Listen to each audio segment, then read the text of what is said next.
D. H. Lawrence's modernist novel, Women in Love, published in 1920, delves into the philosophical and psychological inquiries characteristic of modernist literature.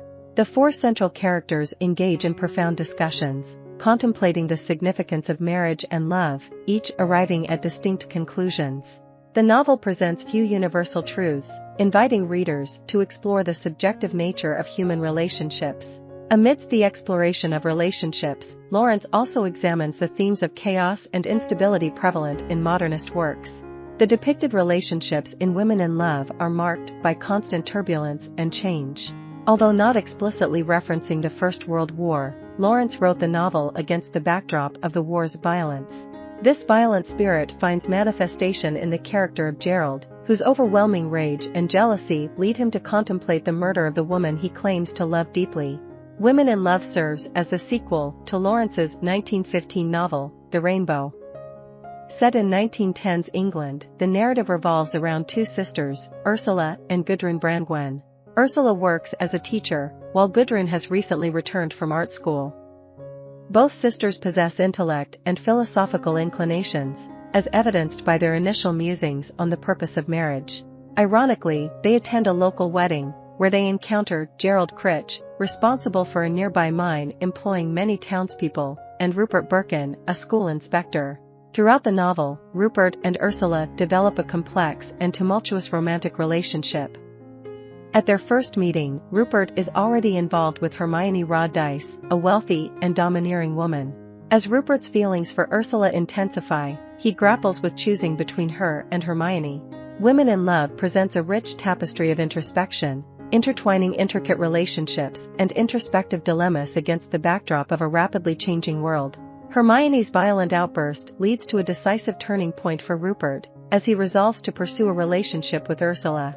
However, Ursula herself is unsure of her desires, and during Rupert's temporary absence in France, their future hangs in the balance. After several heated arguments, Rupert and Ursula eventually give in to their passions, moving in together and swiftly marrying. Their union is characterized by passionate clashes of opinion. Simultaneously, Rupert's friendship with Gerald undergoes a transformative journey. Initially, the two men despise each other, but gradually, a deep bond forms between them, solidified by a pivotal event. During Rupert's illness, Gerald visits him, and their conversations foster a sense of comfort and connection.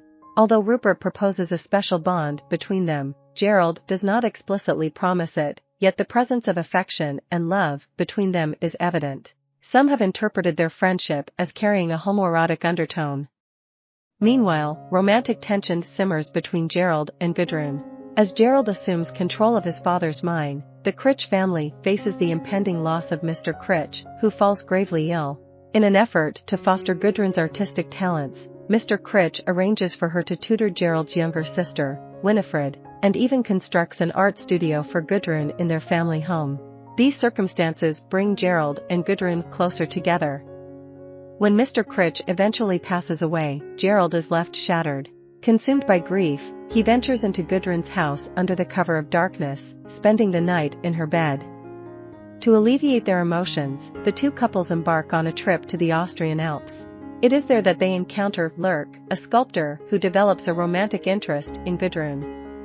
However, Ursula's discontent with the Alps prompts her to persuade Rupert to leave. Gudrun remains behind, engaging with Lurk, while Gerald is consumed by intense jealousy. The intricate relationships and conflicting emotions among these characters in Women in Love reflect the complexities of love, desire, and human connection, set against a backdrop of personal growth and societal change. During a picnic in the Alps, Gerald's simmering jealousy reaches a boiling point, leading to a violent outburst. He interrupts the gathering, physically attacking Lurk and attempting to strangle Gudrun. In a moment of clarity, Gerald releases Gudrun and flees into the mountains, ultimately ending his own life. Gudrun immediately sends a telegram to Ursula and Rupert, informing them of the tragic events. Overwhelmed by grief, Rupert mourns the loss of his friend deeply. In the concluding moments of Women in Love, Ursula and Rupert engage in a heartfelt conversation about the limitations of relationships. Ursula contends that having one person is sufficient, believing in the power of a committed bond. However, Rupert, influenced by the profound impact of Gerald's demise, argues that individuals need more than just one person in their lives. The experience of loss has prompted Rupert to recognize a broader spectrum of human needs. This exploration of relationships, loss, and the complexities of human desires forms the poignant conclusion of Women in Love, leaving readers to ponder the intricate dynamics of love and the varying ways individuals navigate their emotional landscapes. I hope you enjoyed this video. Leave a like if you did, and be sure to subscribe. Thank you.